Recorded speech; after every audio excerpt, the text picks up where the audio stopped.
안녕하세요. 17년째 랩터스 팬 외길 인생의 로이스타입니다. 이번 시간에도 랩터스의 소식과 랩터스 선수들의 소식으로 구성을 해보았습니다. 의외로 랩터스가 LA 레이커스를 아주 손쉽게 제압을 했는데요. 그 중심에는 파스칼 시아캄과 카일 라우리의 활약이 있었습니다. 프레드 밴블릿, 게리 트렌트 주니어, 오지 아누노비가 결장을 했음에도 거둔 승리였기 때문에 더 뜻깊었는데요. 물론 랩터스가 잘하기는 했지만 LA 레이커스가 뭔가 수비도 허전하고 르브론 제임스도 뭔가 몸이 무거워 보이는 등 예전 같지 않다는 느낌이 보였습니다. 참고로 LA 레이커스 소속으로서 르브론은 랩터스를 단 한 번도 이겨보지 못했다고 합니다. LA 레이커스를 잡으면서 기분 좋게 한 주를 시작했지만 LA 클리퍼스와 워싱턴 위저즈에 패배를 하면서 플레이인 토너먼트의 꿈이 물거품이 되고 말았습니다. 워싱턴과의 경기는 특히 아쉬움이 많이 남았는데요. 워싱턴과 12 경쟁을 하고 있었기 때문에 이긴다면 단숨에 12 싸움에 들어갈 수 있었기 때문입니다. 그리고 시아캄의 클러치 문제 또 한 번 보이면서 이제 랩터스 팬들에게 큰 실망감을 안겨주고 말았습니다. 플레이인 토너먼트 진출 가능성이 사라지면서 랩터스는 본격적인 탱킹의 길을 걷게 됩니다. 따라서 이번 멤피스전에서는 주전 선수들이 쉬었고 10점 차로 패배를 하면서 더 높은 픽 순위를 향해 다가가게 되었습니다. 이번 멤피스전부터 랩터스가 뛰어들게 된 이 탱킹 레이스 절대 강자는 휴스턴 로켓츠입니다. 16승 51패로 2위 그룹과 4게임 차 꼴찌이고요. 나머지 팀들 디트로이트 피스톤스, 클리브랜드 캐벌리어스, 미네소타 팀버월브즈 같은 팀들이 20승, 21승 그룹을 형성하고 있습니다. 일단 랩터스는 27승을 거뒀기 때문에 이 그룹들을 따라잡기는 실질적으로 버거워 보이고요. 랩터스와 비슷한 순위의 팀들과의 탱킹 레이스를 한번 알아보겠습니다. 네, 토론토 랩터스, 올랜도 매직, 세크라멘토 킹스, 뉴올리언스 펠리컨스 각각 한 게임씩 차이가 나고 있고요. 뉴올리언스 펠리컨스가 현재 자이언 윌리엄슨과 브랜든 잉그램, 원투펀치가 모두 아웃된 상태이기 때문에 이 탱킹 레이스에서 순위가 급상승할 가능성이 있습니다. 참고로 이제 올랜도 매직이 트레이드를 통해서 올해 불스의 1라운드 픽을 갖고 있기 때문에 이제 8번 픽은 올랜도 매직이 가져갈 확률이 높습니다. 그리고 세컨 라운드 픽 이야기도 빼놓을 수가 없겠습니다.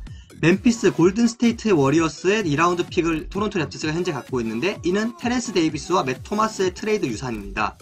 반면 랩터스의 2라운드 픽은 디트로이트 피스톤스가 갖고 있습니다. 가상 드래프트에 따르면 랩터스가 이번 1라운드 픽을 가지고 포워드, 특히 파워 포워드를 할 수 있는 자원을 뽑을 것으로 예상하고 있다고 합니다.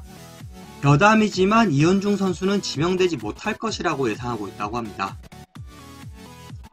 선수들 소식입니다. 말라카이 플린이 딱 노먼 파웰이 수상한 지 5년 만에 이달의 신인에 선정되었습니다. 4월 한 달 동안 12.7득점, 4.8어시스트, 4.1리바운드, 신인치고는 굉장히 좋은 활약을 보여줬습니다. 하지만 이 말라카이 플린이 올루키 팀을 수상하는 것에 대해서는 좀 부정적인데요.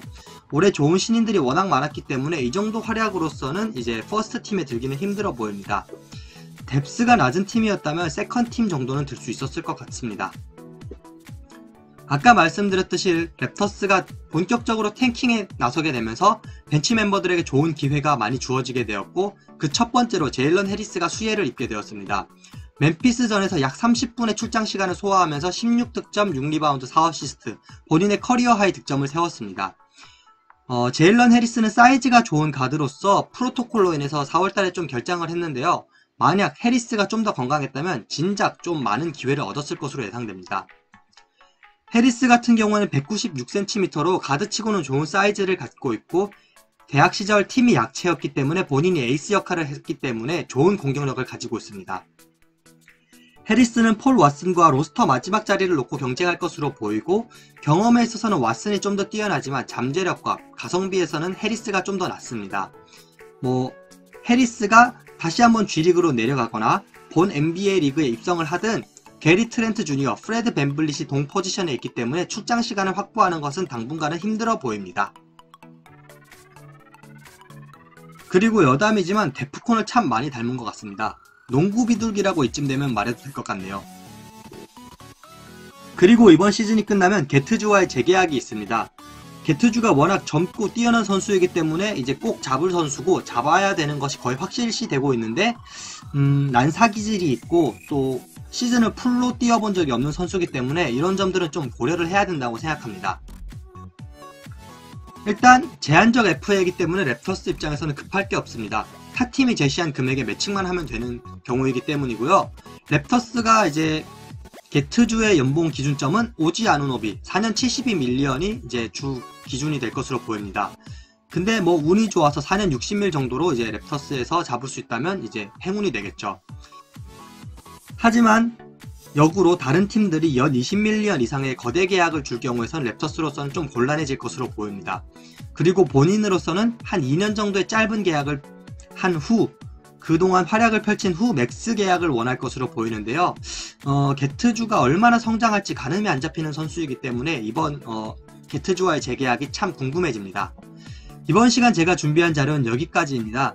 다음 시간에는 좀 더 재미난 자료로 여러분들을 찾아뵙도록 하겠습니다. 감사합니다.